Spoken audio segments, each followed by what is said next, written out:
officer in shining outfit is a jewel in Army's long line of outstanding sportsmen. Don't be taken in by his grey beard or the ostensible paunch.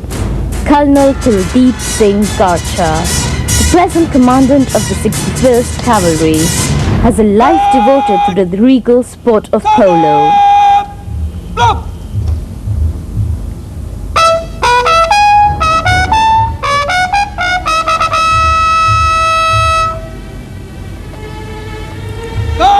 He has threaded onto the high fields of the game around the world and won honors and respect from the best.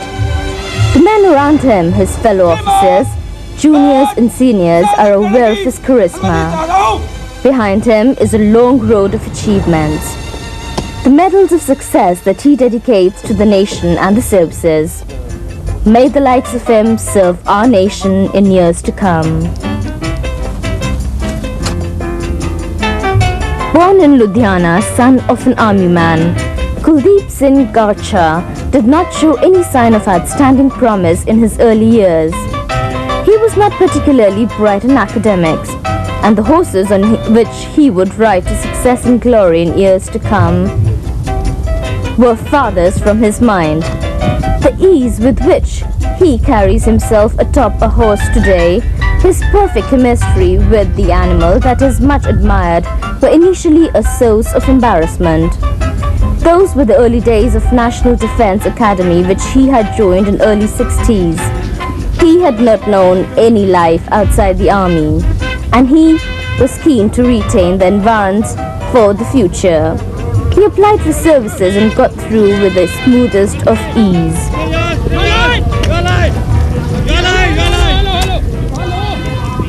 I think it's very important for any sportsman to be a true sportsman on the ground and off the ground, and for any player to be called consistently and to be invited to play.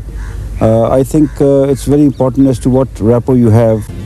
His early years in polo were the years when the Indian polo was in a stage of transition. The domination of Maharajas that made India the giants of modern polo not very long ago was in decline. In NDA, riding is a compulsory subject for all cadets. I used to go for riding, but I was not really very keen on riding. And when I went for my exams, I didn't do really very well, and the instructor was very angry, and he said a lot of things which sort of, just egged me on. And within a month, I saw some of these cadets practicing hitting on a wooden horse. And the equitation officer was Major Ajit Singh. So he asked me if I'd like to try my hand. Well, I sat on the wooden horse the first time, and so he asked me to come and play polo, and that's how I started. And within, I think, about a month or 2 months, I was in the National Defence Academy team. And the army, particularly the 61st Cavalry, perhaps the only horsed regiment in the world, was ready to take the lead. Garcha would be at the forefront of this new era. Way back in the 60s and 70s, we had excellent trainer of polo ponies, and some of the horses were very, very good. And we had some really good instructors and trainers. Soon, the Garcha-led 61st Cavalry started dominating the polo fields of the country. The titles did not come in trickles. There was a windfall. See, when I joined the cavalry in 66, the first couple of years I had to do various courses which every young officer is required to do. So the first 2-3 years, I didn't get much polo, but I had the opportunity to train with the recruits of the regiment. We have our own training center, and in that we have to go through the entire mill of what a Jawan from the cavalry does. And my CEO was Lieutenant Colonel Thakur Govind Singh at that time, and very directly so he put me through this rigorous thing for a year. We had to do our own grooming for a horse. I had to pick up the lead myself for a year and a half. I mean, whatever a Jawan did, I did that in the regiment for a year and a half. And that was a very, very sound footing which one gets. They won everything there was to win at the national scene. His early marriage at the age of 22 was not a deterrent to his pursuits. By 1975, he had risen to a 5+ handicap player, a player whose fame was spreading far and wide. Well, I distinctly remember that when I went to Calcutta in 1971, I was a one handicap player, and they were playing the Open India Championship. And the Open Championship is of 20 goals. And the minimum handicap required for a team to enter was 8 goals. So we just decided to, 4 of us, get together and at least enter to get a match in the tournament. And we were pitted against a team of the cavalry, which was also what I would say the national side. They were, I think, 18 or 19 goal side, and we were 8. So the difference was 11 goals. And we were playing without handicap. And there was about a minute and a half left for the last chakka, the game to be over, and we were leading by 1 goal. But ultimately we did lose, but I think I still remember that game as one of my premier games which I played. And I think after that there's no looking back. The 70s were a major milestone in Garcha's illustrious career. These were the years when his wins on the domestic circuit were getting routine and the turbaned sportsman was looking for fresh challenges. He badly wanted to have a fresh gear to his career, and it came in the form of an invitation to play in England. He took little time accepting the offer. Over the next 15 years, he would be regularly visiting England. England in the 70s also, the polo was catching on there, and fortunately for me, from 72 onwards, I got a chance to play for the various teams in England, not the same clubs, and I kept going to England continuously for about 10 to 12 years, and it was the sort of mecca of polo where probably all the players from all over the world gathered and played, and gave me a lot of exposure. I could interact with foreign players, professional players. I played in England as an amateur. I'm still an amateur, and it was tough to rub shoulders with the professionals, but I think we did a good job considering what handicap I was playing there. He was in his prime when I was a youngster, a good about 8-9 years back. I'm playing polo after 11 years. So though he's still in his prime form, to his handicap of 3, I think he's playing very well. He's an excellent player. He's a very tricky player. Today you saw him playing. He can turn the game at a top of a hat. And the best thing is that he has a tremendous amount of sort of contacts abroad. And his love for sport is too good. His stint in England widened his horizon. He could not only appreciate the talents of the world and was no less admired for his own skills. There was a fresh surge of enthusiasm about his own play. He continued to ride on mares. Maybe he felt the mares were extra sensitive and less ponderous, though obviously they lacked the stamina of a horse. The game took Garcha to different parts of the world.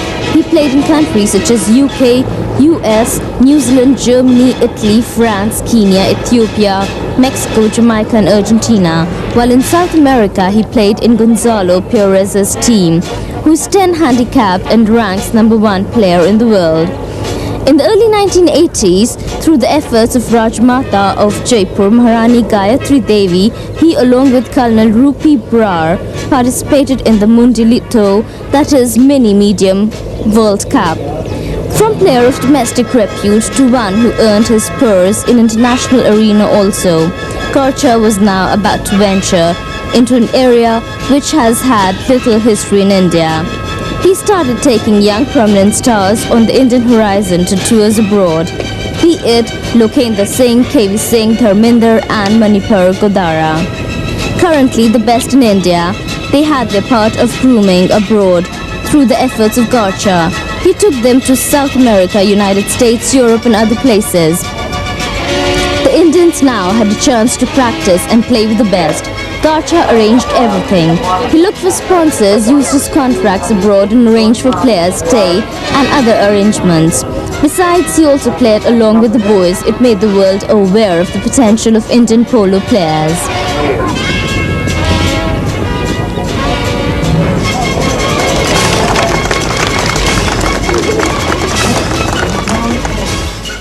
An inescapable aspect of Garcha's life has been his social charm. The kind of celebrities that Garcha befriends is amazing. Be it Prince Charles, with whom he played polo in England and has kept in touch, Rajmata Gayatri Devi, film actresses, Sylvester Rocky Stallone. It is an amazing list.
I think Colonel Garcha has done a tremendous amount of job in promoting polo.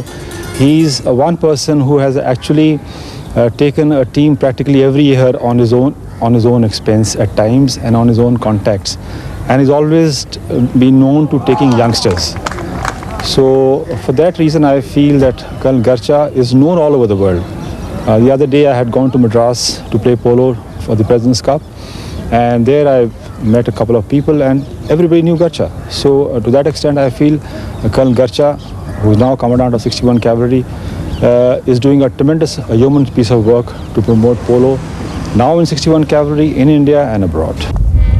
India has been a prominent polo nation for over half a century. Jaipur perhaps was the nerve center of this all. A team was sent to England in 1933 and it came back after winning all the tournaments there. In 1957, India sent an official team for the World Championship in France with high handicap players such as Major Kishan Singh, Vijay Singh, Rao Raja Hanud Singh and Maharaja Savai Man Singh. The team won in front of the field, which included England, Argentina, Spain, Mexico and France. India has the largest cavalry in the world, which today forms the backbone of polo in the country. The army provides most of the reserve pool of horses which most foreign teams and players need. India, after the glory of early 50s, kind of went into a slump. Indians are still very good in medium polo, but in high goals, the most players from Argentina, South America and Europe dominate. Most of it stems because the quality of horses in this country is not very good. It is a fact that a good result in polo is half dependent on how good your horse is. Indians suffer in this respect. In absence of thoroughbred horses, the polo players in this country train their own horses and try to win laurels. The organization of the game in the country has improved. There are more grounds and the participation of civilians have increased. But still, the foreign exposure is not to the required degree. The sponsorship, though, has started to look up. Thus, while it was classical polo earlier today, it is the power polo. In those days of luxury and glory, the royalty had good horses and a large number of them.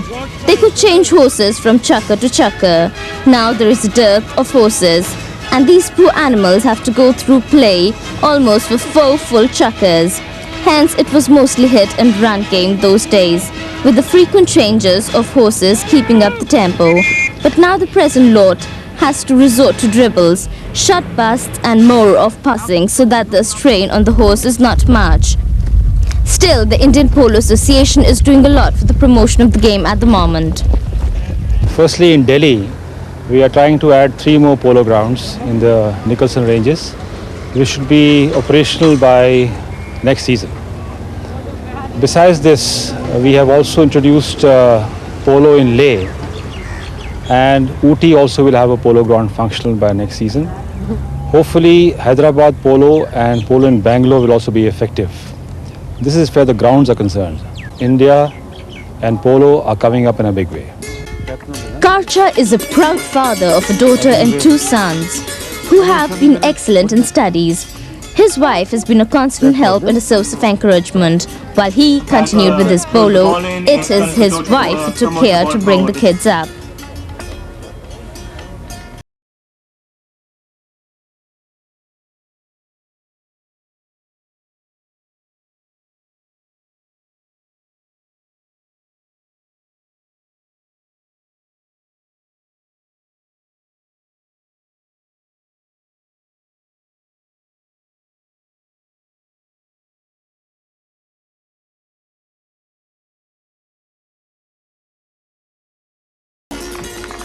Really doing well this afternoon.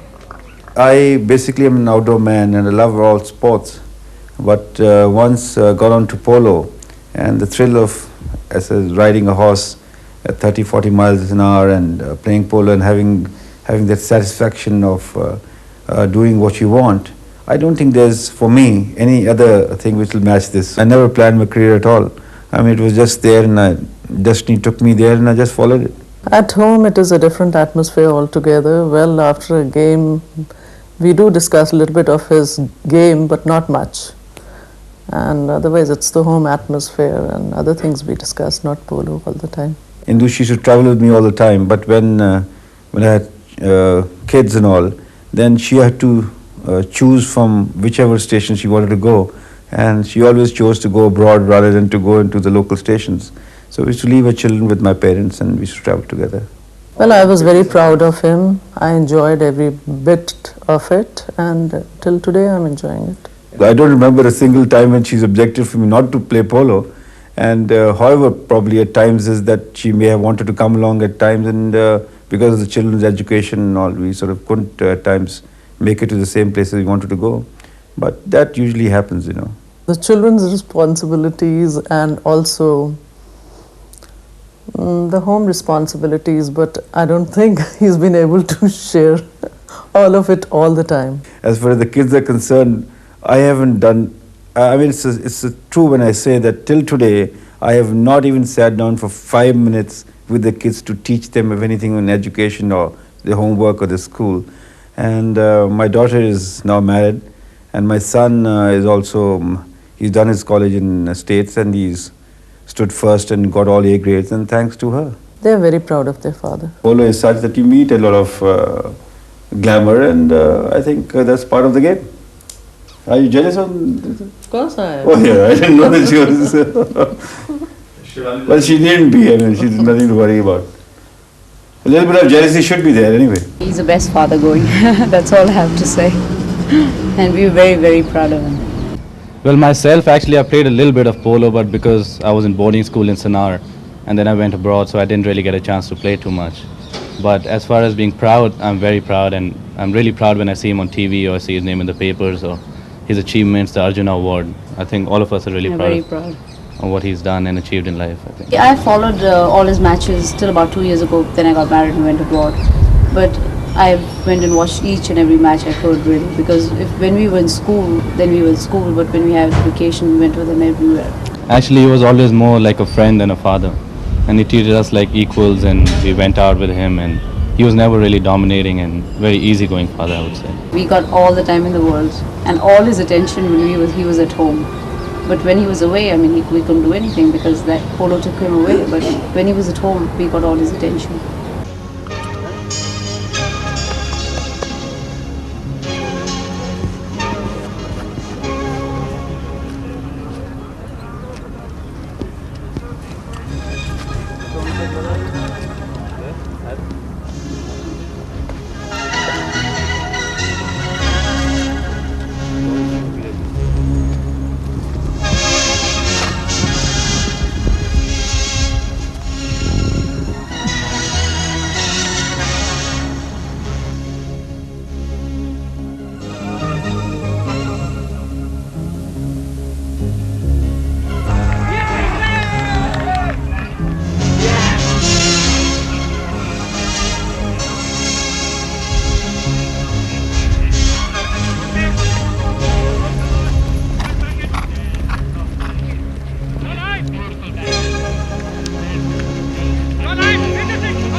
The Indian polo scene is looking up, and though Garcha is no longer donning the Indian colours, he is still contributing to the game in his own way.